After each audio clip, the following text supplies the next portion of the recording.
Oko, quand on le découvre, on ne se rend pas compte tout de suite qu'il est différent. Et puis dès qu'on donne le premier coup de couteau,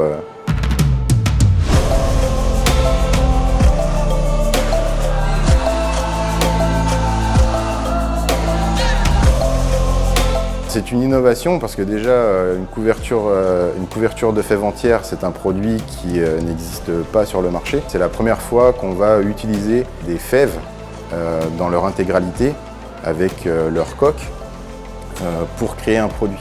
Donc il y a une revalorisation de l'enveloppe de la fève de cacao qui est hyper importante. Avec Oko, on est plutôt sur un produit qui est très brut, avec du grain croquant, croustillant.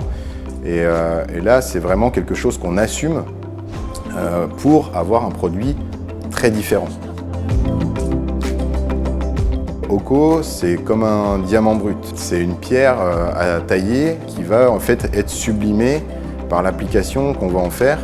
Et on va arriver à faire des produits très bijoux.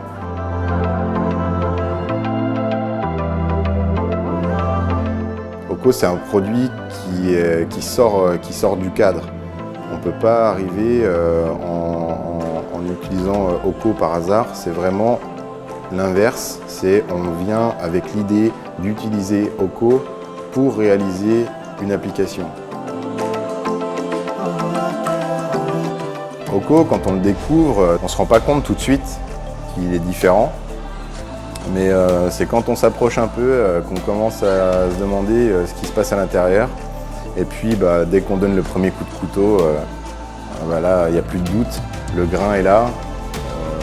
Donc c'est assez beau parce qu'il y a du grain de sucre. On va avoir donc les morceaux de coque qui sont très présents. C'est un produit qui tout de suite visuellement à la découpe est très différent.